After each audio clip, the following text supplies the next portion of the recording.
35 years ago now, back during the hunting season of 1992, my buddy Josh and I drove out to Belmont County to try and bag ourselves a couple of wild turkeys for Thanksgiving, and I remember it like it was yesterday.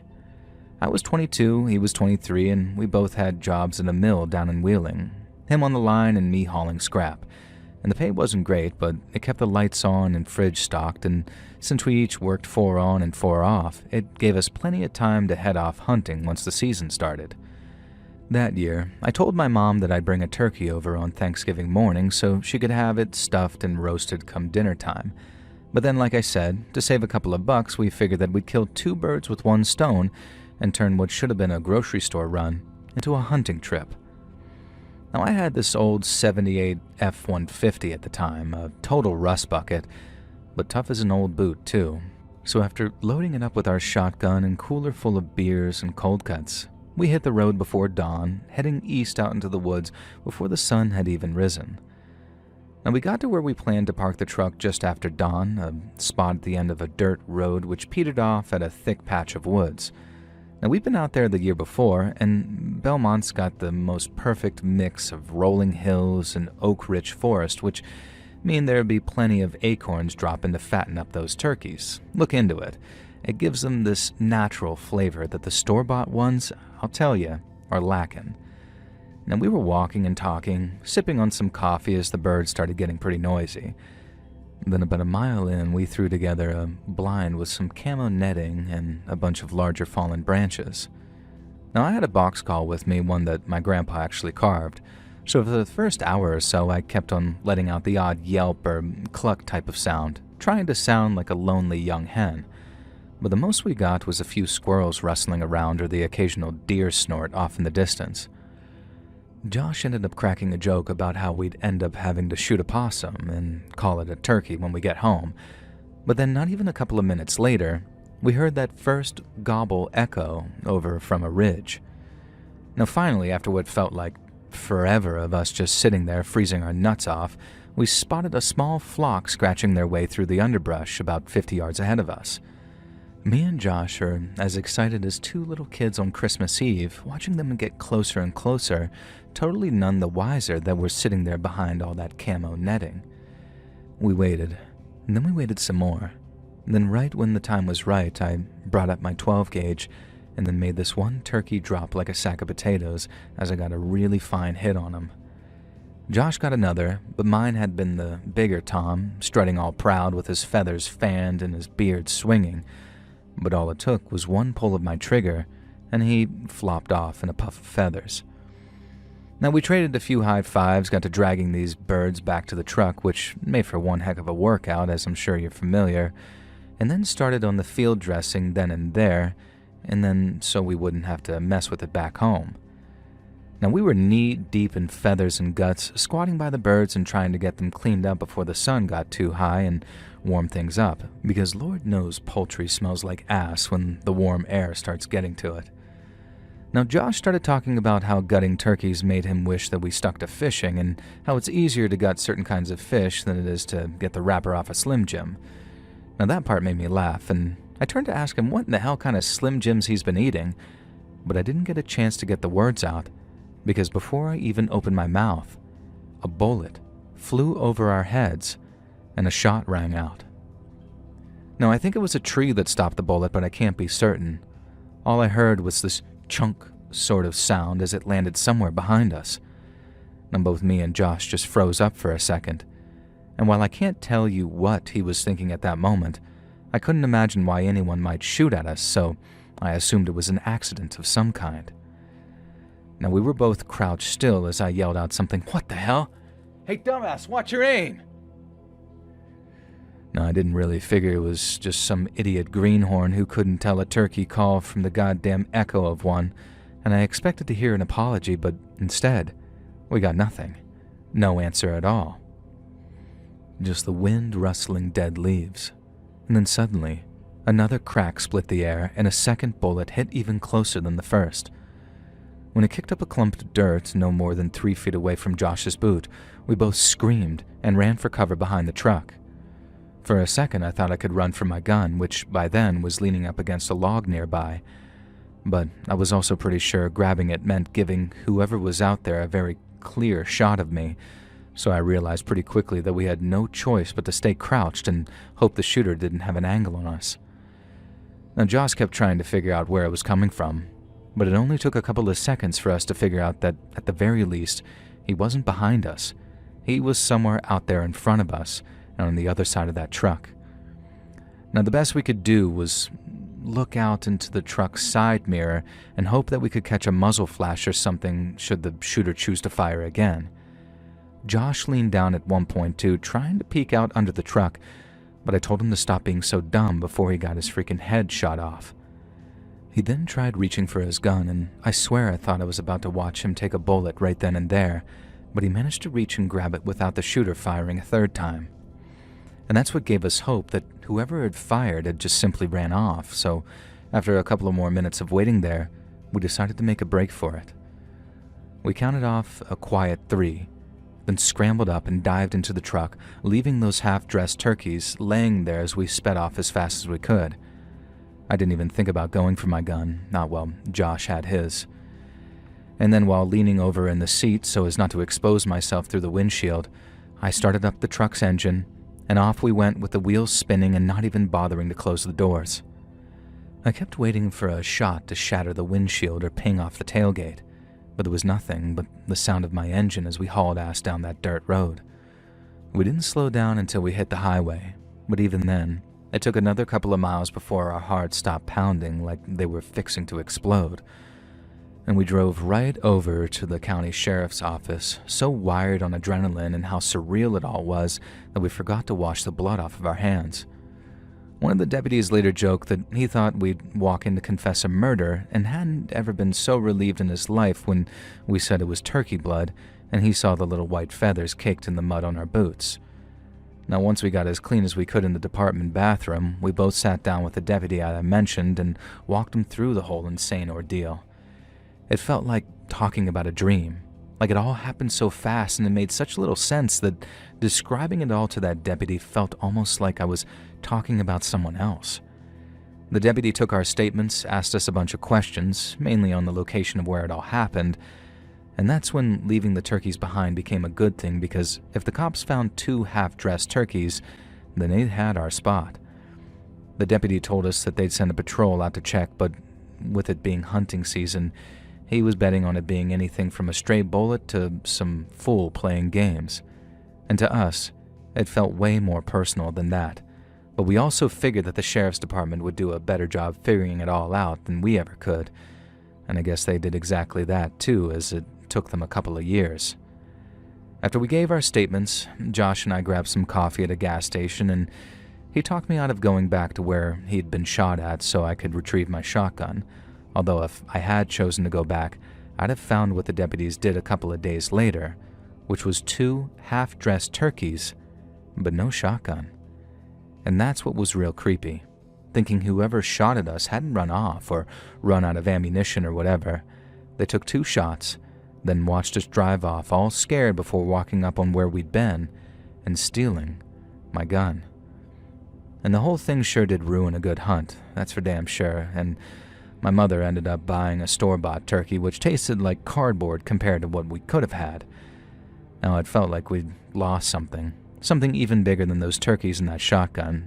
We just never realized how lucky we'd really been until about 3 years later. So, during the summer of 1993, a man named Thomas Dillon was convicted of 5 murders, all of which took place in eastern and southern Ohio. As you can imagine, it was huge news, but it wasn't the number of bodies or even where they killed which really got mine and Josh's attention. It was how this guy killed his victims. Because he didn't stab them or bludgeon them to death, he shot them instead. But he did it from a distance and with a long rifle, like he was hunting people. I heard it from Josh before I put it together myself, and when he called, it was the only time in my life where I genuinely felt my legs turn to jelly. I remember sitting back down on the couch with the phone in my hands thinking, holy crap, we got shot at by a serial killer and we could have been 2 of his victims. Again, we didn't know how lucky we really were because I think maybe 4 or 5 days later after our hunting trip, Tom Dillon killed a kid just a few years younger than us in almost the exact same spot. Now, he didn't just destroy lives by killing people either, and there's no way that he killed just 5. In fact, there was such a strong evidence that Dillon had killed 2 hunters in Michigan in the same year that we got shot at that another person falsely accused of killing them was let out of jail after spending 18 years in a cell. Now, that'll never fail to be crazy to me how this guy managed to ruin the lives of people he'd never even met, and how by some miracle I narrowly avoided being one of his victims.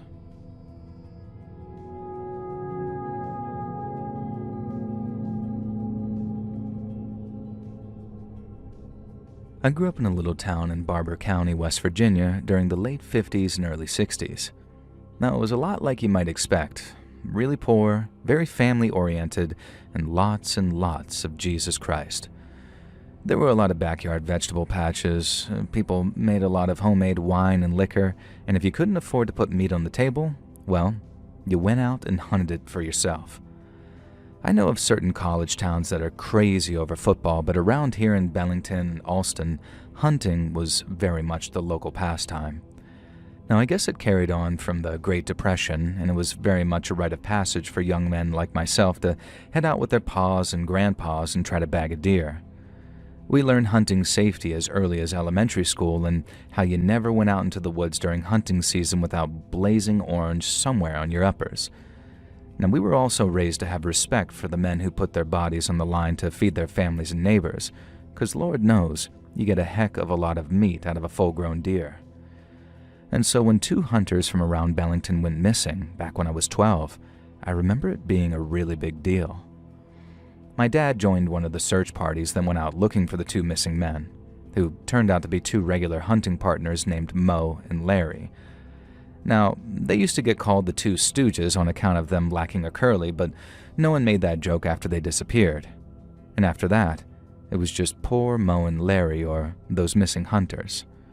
Working with local cops, men from all over Barber County mounted 3 different search attempts, each one combing over the wooded hills near a place called Stringtown. Now, not a single trace of either hunter was ever found. We used to pray for them every Sunday in church, pray that they'd return home and safe and sound one day, having come back from wherever they were. But after a while, folks started to accept the cold, hard truth that both Mo and Larry were probably dead. As a kid, I remember finding it all very confusing. There was no sign of what you might call foul play, which gave folks a lot of hope. And then when the searchers didn't find any bodies, people started talking like Mo and Larry were just on vacation or decided to leave town for some reason. Now, I remember why they'd do something like that, just up and leave town without telling anybody. And there were all kinds of rumors too, just nothing anybody talked about in public and nothing that fit neither.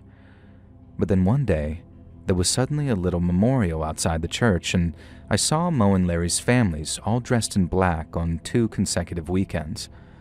One day they were just off someplace, then the next, they were gone for good.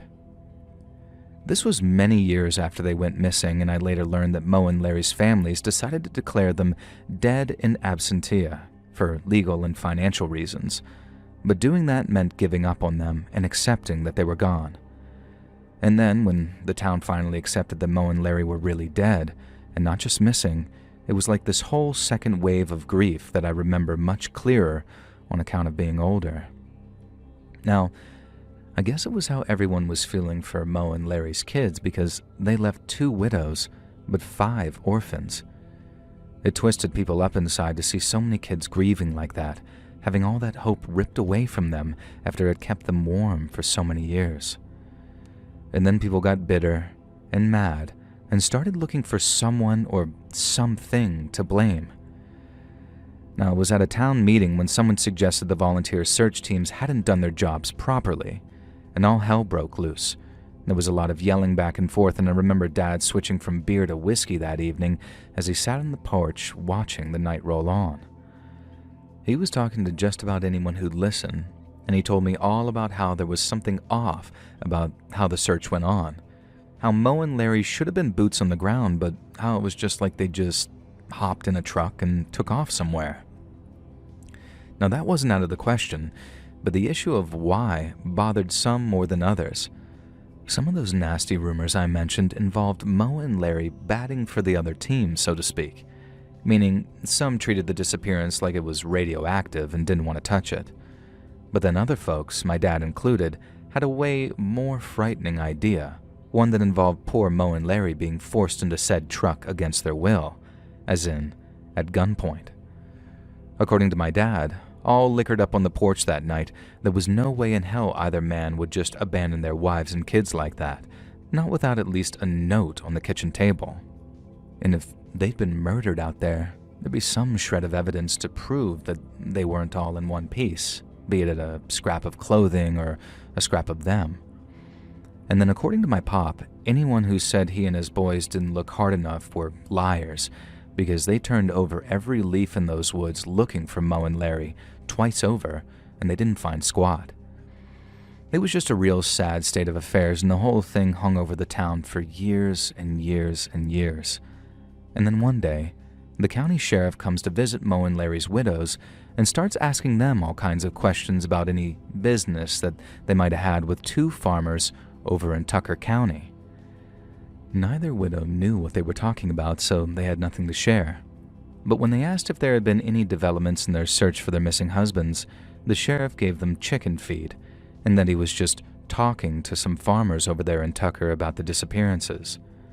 Well, he wasn't just talking to anyone over in Tucker. He was working with the sheriff's office over there and digging up whole patches of land on this hog farm owned by these two brothers.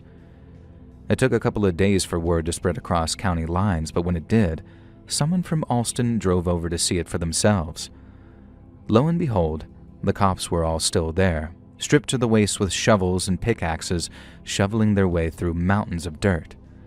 They were looking for something all right, and by that stage, it had to be Mo and Larry's bodies. But since they refused to make any announcements regarding what they were doing, there was an uproar back home in Bellington.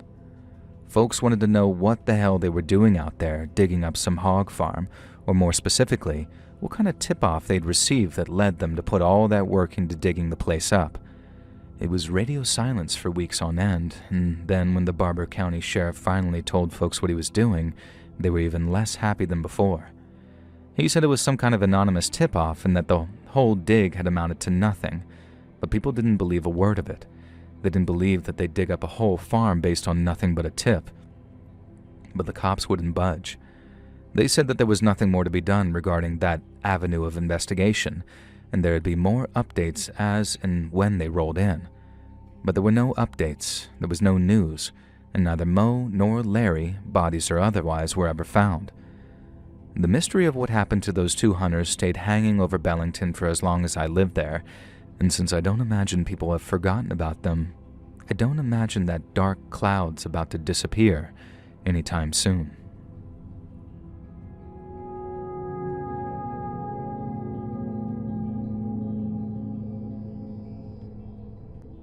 In what was very much a spur-of-the-moment decision, I decided to join the British Army when I was 18. I'd fallen in with a bad group of lads back home, and after almost dying on the road one night while we were all drunk, I knew something had to change. Now, the Army should have given my dad a recruitment bounty because it was him that talked me into it. I could learn some discipline, get fit, earn a wage, and shoot a few guns while I was at it, and that was all he needed to say. I ended up an infantryman in the Cheshires, which is what we called the Cheshire Regiment at the arse end of the Cold War. It was all Russia, Russia, Russia back then, so not much has changed, I suppose.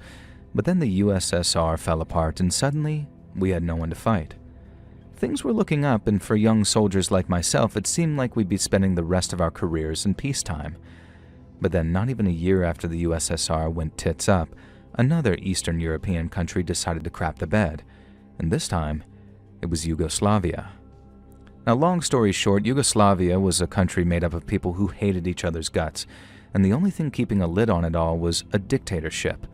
But then when that fell apart, everything kicked off. There were massacres, sieges, bombings, you name it. And then the UN decided a peacekeeping force should go in to stop it, and that's how we ended up in a place called Sarajevo.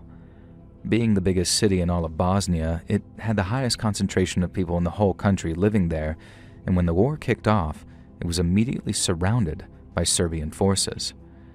They tried to take the city, but the Serb assault force was massively outnumbered by the Bosnian defenders, so the assault failed. And that's when the siege started, and it didn't let up for almost 4 years. By the time we arrived, Sarajevo was one of the most dangerous places on planet Earth.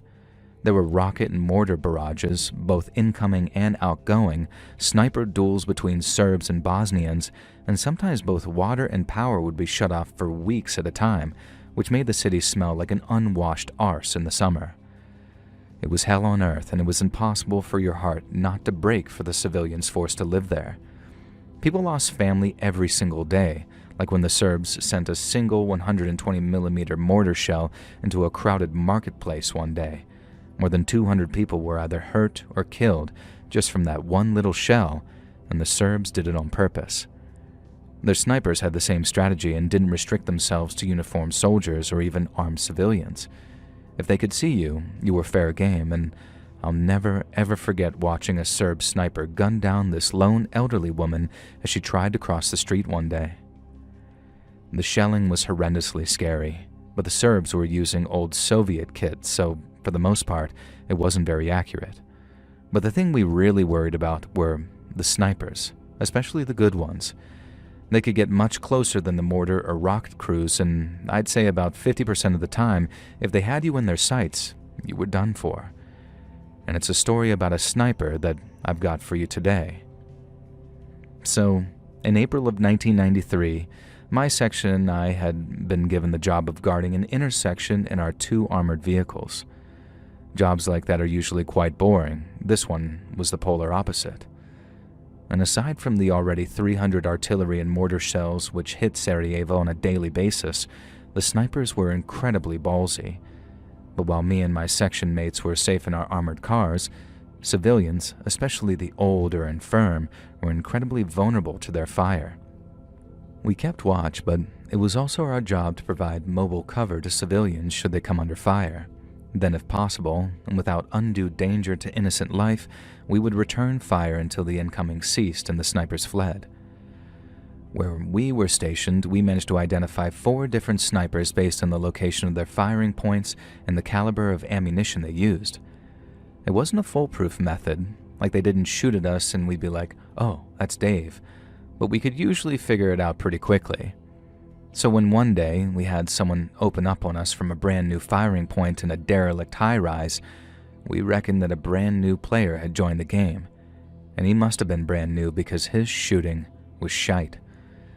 The first time this new sniper shot at us, we didn't think it actually was directed at us. It wasn't until the second shot landed a bit closer that we realized that we were the target. We did our usual thing and returned fire after identifying the fire point. Now, all it took was a bit of machine gun fire and then our checkpoint went quiet again. The next day, the same thing happened again, and we got shot at from the same place, and the shots were so inaccurate that we honestly felt embarrassed for whoever was up there pulling the trigger. But then the third day, the snipers started targeting civilians and not just our armored cars. So with one of us providing cover, the other car rushed off towards what turned out to be the derelict apartment building to flush out that sniper. I was with the car who stayed back to provide cover to the civilians, so I didn't get to see all of this. But the lads in the other car said that when they found the abandoned apartment the sniper had been using, it was empty. There were casings all over the floor, alongside a small hole in the wall that overlooked our position. So while they might have been a terrible shot, they were pretty good at picking fire points, meaning it was only a matter of time before a bullet finally hit its target. Knowing the situation was akin to a ticking time bomb here, with a derelict high-rise being much closer than the surrounding hills, our sergeant asked our troop commander if we should set up a listening post in an adjacent flat. A car full of lads could sneak up there before dawn, take a concealed position up, and then when the snipers fired, boom, they'd pounce. When the boss okayed it, we were chuffed to the bits. We'd been sitting on our arses getting shot at for weeks, and with F all to show for it, so as you can imagine, we were well up for getting our own back. Now, the next morning, the wagons arrived at the checkpoint, but only mine was occupied. The other only had its driver because the lads who normally occupied it had their listening post set up in the high-rise. We waited, and we waited, checking in with each other every so often. Then around 11 that morning, our radio man up in the listening post started tapping on his receiver. And none of us needed to figure out the code that he was tapping out to know someone was in the building with them. We were all on tenterhooks waiting for something to happen, and when it did, we were relieved to hear none of our blokes were hurt after the shooting stopped. Our lads up in the high-rise had taken down 2/3 of a 3-man sniper team, most likely belonging to a Serb militia by the looks of them. The third, who was unarmed, dropped to his knees and begged for his life. And seeing as a prisoner would be handy, the lads brought him back to the checkpoint with his arms tied behind his back. But before that, we heard something over the radios that had us right shocked. So, after our lads killed 2/3 of the sniper team, then took the third bloke prisoner, they searched the bodies of the 2 dead men to see what they had on them. They had a bit of money on them, cigarettes, lighters, bits and pieces like that. But then in the pocket of one dead man, our section mates found a passport. An Italian passport. They obviously compared the picture to the dead man's face just to make sure it was really him. But there was no mistake. The now deceased sniper did indeed seem to be an Italian citizen, and not one of Serbian extraction either, if his name was anything to go by. The Serb we captured had a load of cash on him, so at first we thought the Italians might have been mercenaries of some description. But once we got hold of someone who spoke Serbian to act as a translator, the captured Serb told a very different story. It was one I didn't believe at the time, but after seeing the article I've attached to this email, I realized that he might well have been telling the truth all along. Through the translator, and having sweetened him up with some ciggies, water, and a little ration packs, our Serb prisoner was only too willing to tell us what was going on. And when he did, we were shocked. The 2 Italians hadn't been mercenaries, which made sense since the Serbs weren't exactly flush with cash. Instead, it was them that had been paying the Serbs for a chance to shoot at UN soldiers and Bosnian civilians. And we couldn't believe our ears, and neither could our translator, because at one point, their expression went from deadpan to very, very confused. We asked the woman to double-check for us and get the man to confirm that what he was organizing was effectively war tourism. The Serb said that he was just following orders and had no choice but to do as his commander told him, or it'd be him who got a bullet. He couldn't tell us much about the Italians that he was escorting, only that they had a lot of money with them and they knew absolutely sod all about soldiering. My words, not his. Now, when all was said and done, we had little choice but to report evidence of war tourism to our troop commander. He was shocked, just as we'd been, especially once we showed him the Italian passport we'd found on the dead man. But frustratingly, we needed a lot more than just one man's word and a passport to prove an accusation like war tourism, and that's aside from the fact that it's not strictly a war crime. Our sergeant asked if it was worth going back to collect the 2 men's bodies, but our troop commander didn't think it was worth the risk. If it was true, and those 2 Italians were tourists paying good money to kill people, then they'd already received the most suitable punishment possible. Our lieutenant also said that there was very little chance the Italians would even claim them. They'd say the passports were forged, that no good Italian would ever do such a thing, and they might actually be right too. The passports might have been forged, and the blokes we'd killed had actually been Russian advisors or something, but that contradicted what the Serb prisoner had told us, but the boss was basically right. We didn't actually know anything about the 2 blokes that had been killed in the high-rise, and there were much more pressing matters at hand than identifying 2 idiots who strayed into a war zone. And that's where it stayed. Officially nothing but rumor for more than 30 years, and then an old mate of mine sent me the Al Jazeera article that I've included in this email, and my jaw just about hit the floor. I suppose I should briefly summarize what it says so your audience knows what I'm on about. But long story short, there's an Italian journalist who's gathered so much evidence of what he calls sniper safaris that an Italian prosecutor had brought the case to court. The journalist reckons it was advertised among darker corners of Italian society, most likely with mafia involvement, and that participants paid what today would be worth about 100,000 euros, or about $120,000 US. Now, we weren't the only soldiers to notice it happening either, because according to that Italian journo, a Bosnian intelligence officer reached out to his Italian counterparts and asked them to put a stop to it. People in Sarajevo had apparently long suspected that there had been sniper safaris, as in foreigners paying vast amounts for the chance to shoot at them. One person quoted in the article says that the snipers always seem more active on weekends, which implies people flying over on the Friday and then leaving again on the Sunday evening, which is exactly what an unnamed plastic surgeon was said to have done back in 1993, the same year I was there. The article doesn't mention anything about any tourists losing their lives, but I suppose it's implied, isn't it? Not all the rounds were incoming.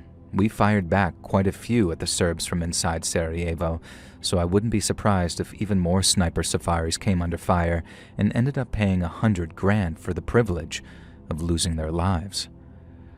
Unsurprisingly, I don't have much sympathy for them. It was us that they were shooting at, but having it all but confirmed for us gave me mixed feelings. I suppose I just didn't want to think about people being capable of stuff like that. People who saw a terrible tragedy unfolding and thought, I can take advantage of that. And it's not just about making money on war, though that is bad enough, but to be capable of taking someone's life, a total stranger at that, and then getting away with it, scot-free.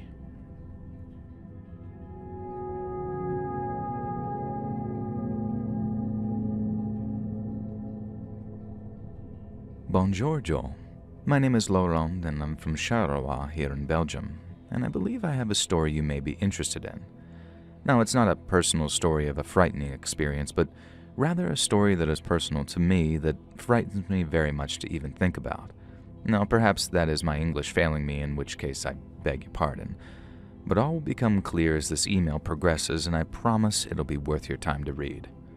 My grandfather, Leandro, was born in 1899 and spent his formative years being educated or working on my great-grandfather's farm.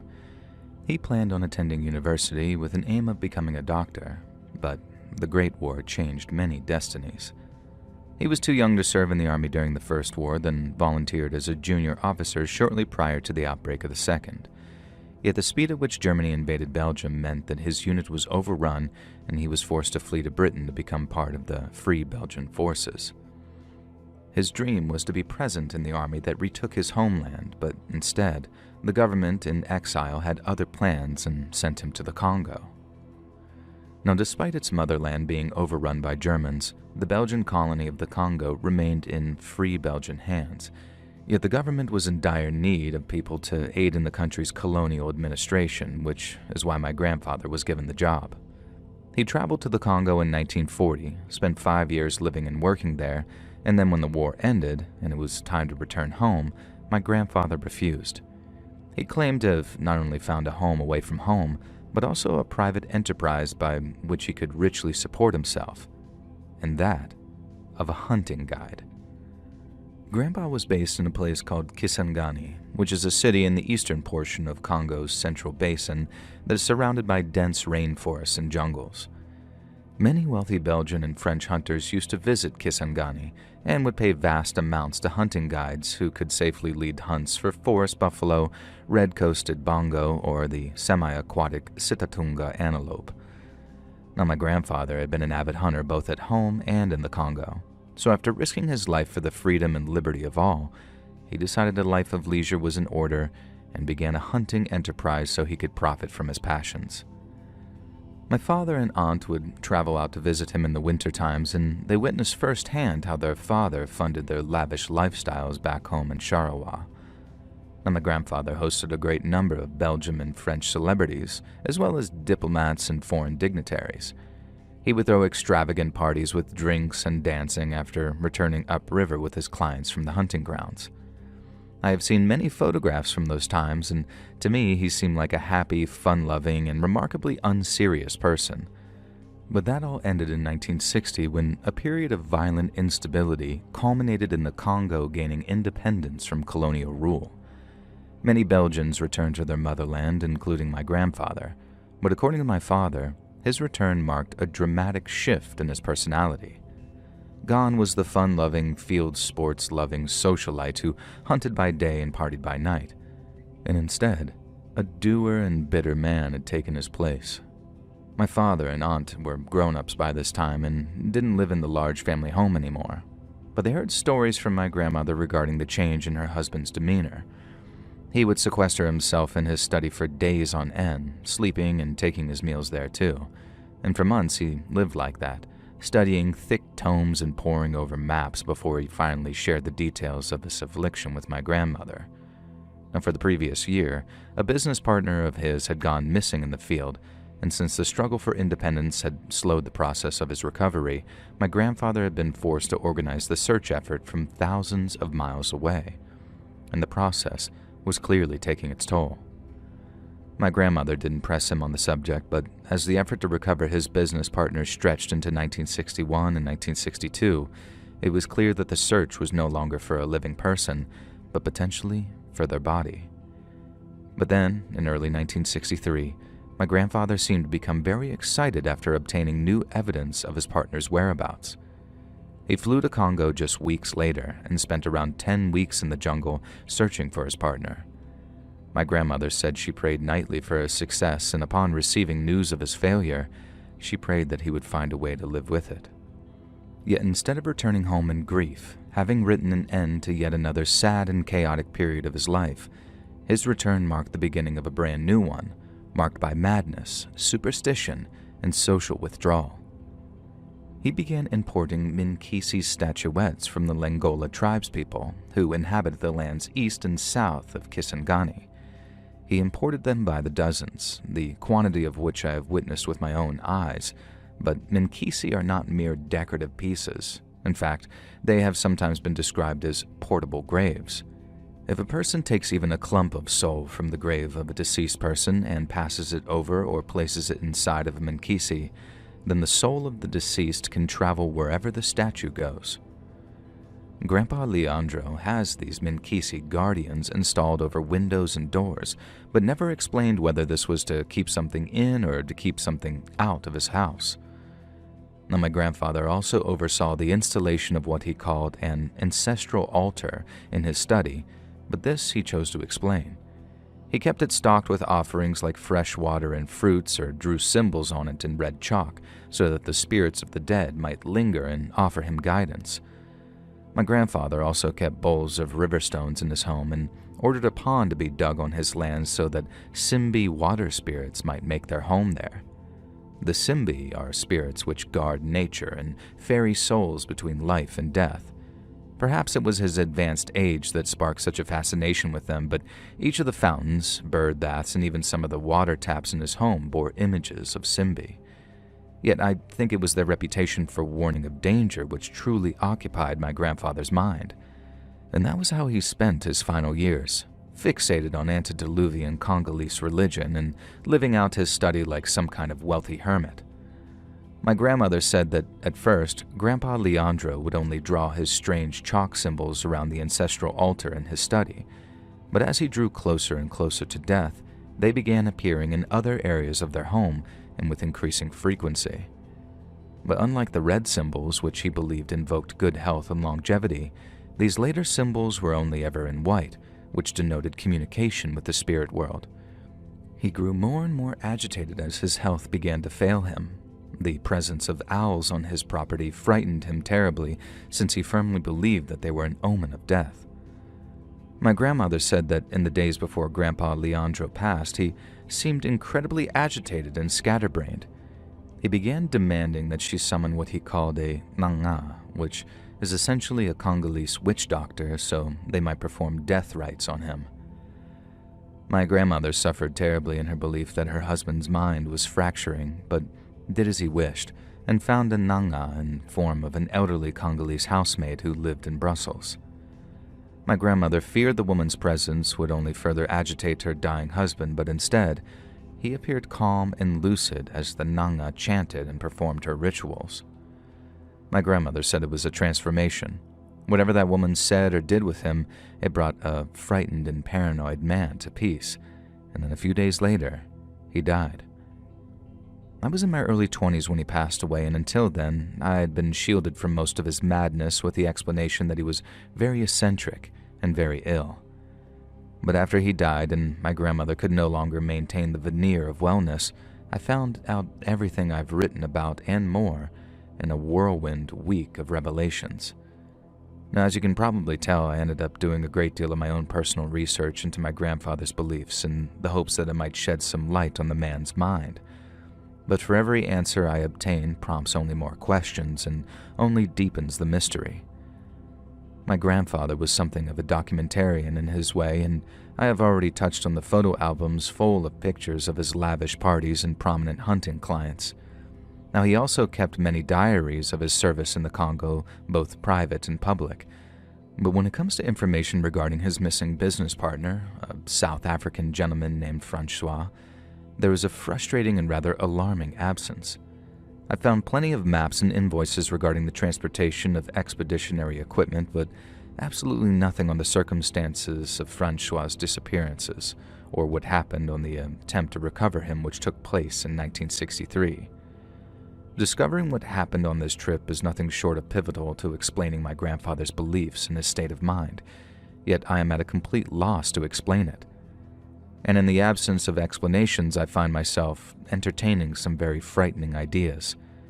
My grandfather was a great man, and for a time he was a happy one, but something happened to one of his oldest and closest friends, and I don't think it was the mystery of it that drove my grandfather mad.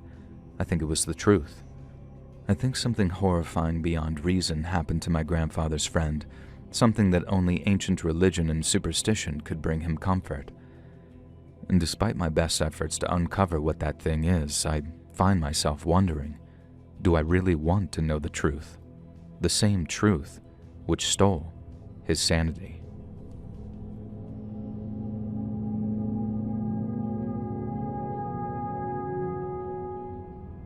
I've been an employee of the Arkansas Game and Fish Commission for almost 10 years now, and while I love my job, it's hard going sometimes.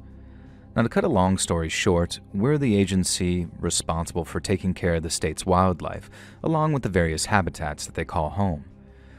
Now, it's also our job to issue licenses to hunters that we deem safe and responsible, and we handle a lot of the educational materials regarding stuff like hunting and boating safety.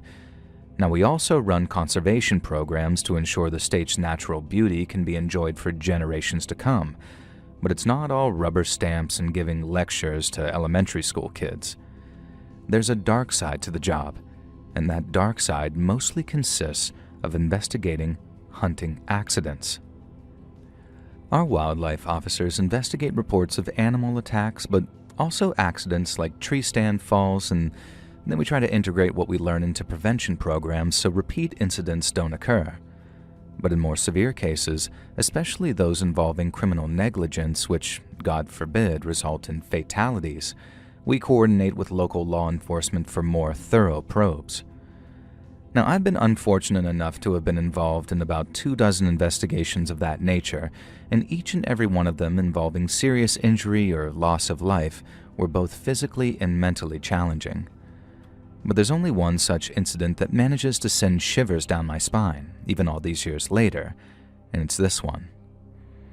Just over 6 years ago, we got a call one day from the Marion County Sheriff's Department saying that there had been a real nasty hunting accident up near a place called Yellville. Accidents are rare, so we were shocked just to get a call like that, but once we heard the details, we just about had to pick up our damn jaws off the floor afterwards. Apparently, there had been 2 hunters out in the woods, and they'd been stalking this old buck for hours and hours. They'd noticed it had been acting a little funny while they'd been trailing it, but nothing too out of the ordinary, so they kept on its tail till they had themselves a decent shot. Now, one of the hunters lines up his sights, takes his shot, and the buck goes down. But then instead of walking straight over there to take their pictures and haul it away, they stopped, watched, and waited. You see, hunters can't just walk up to their kills after they go down because sometimes the deer is just stunned and can wake up and choose violence as soon as the hunters start poking and prodding around. Our safety briefs advise folks to wait at least 20 to 30 minutes, depending on the size of the animal and where the shot landed. This way they can ensure their prey is passed on and won't be a threat to them during trophy pictures or transportation. Our 2 hunters up near Yellville weren't cowboys either, so I believed them when they said that they waited for the full 30 before approaching their kill. And then after standing over it for a minute or so and making damn sure that the thing wasn't breathing anymore, they started fixing to take some pictures. But then no sooner had one of the hunters kneeled down behind it, the buck that they were quite certain was dead suddenly leapt to its feet and gored the man closest to it really, really bad. He suffered 3 very serious puncture wounds to his stomach and chest, and since it was all close quarters chaos, his buddy didn't have the time or the accuracy to shoulder his rifle and try to put the buck down again. Luckily, the thing took off just as fast once it gored the guy to the ground, so he didn't receive any additional injuries. But unfortunately, his buddy's shot missed. Now, I never rejoice when an animal is killed. It was frustrating not getting our hands on its body so we could further analyze it and potentially figure out how it appeared to come back to life all aggressive like that. A lot of figuring out what's going on with flora or fauna ends up in a lab, so no samples meant no answers. But the most important thing was that our wounded hunter was airlifted to a hospital where the doctors managed to save his life. Now, some said it was nothing short of a miracle considering the damage that buck's antlers had done. But if you notice, folks never seem to question the miracles. It's always the mysteries that keep them up at night. And the mystery in this case was how in the world that buck had jumped to its feet after 2 experienced hunters were so sure that it was dead. Now, after we talked with the wounded hunter and his partner, I was one of the wildlife officers dispatched to the scene. It was eerie as all heck out there, just knowing that we were in a place where something like that had happened. But since the buck in question was already shot, we figured it'd only be a matter of time before we found it laid out somewhere, dead as a doornail. But we searched for hours, up and down in every direction, and we didn't find so much as a pile of poop, and that didn't make a lick of sense. Now, our wounded hunter said that his aim was good, and he put a bullet through both that buck's lungs. But if that was the case, now we should have found it dead within less than a mile of the incident site. Now, by the end of our search, me and the other wildlife officers had ourselves a really bad case of the willies, wondering how in the world the supposedly dead buck had the strength to inflict such damage to our hunter and then ran off without keeling over after only a couple of steps. One of the tasks that we were issued after the fact was to figure out how we could incorporate lessons into our hunter education programs and habitat management strategies to hopefully help prevent similar tragedies. But when it came to it, I had no idea what in the hell I was going to write. The hunters did exactly what we asked in terms of giving their prey a wide berth after their kill. So apart from something akin to try not to shoot one of them, their zombie deers, there was nothing much I could say in terms of safety or prevention. All we were left with were a series of unanswered questions, and pretty damn creepy ones at that.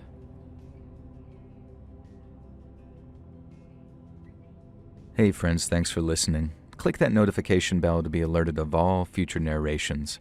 I release new videos every Monday and Thursday at 9 p.m. Eastern Time, and there are super fun live streams on Sundays and Wednesday nights.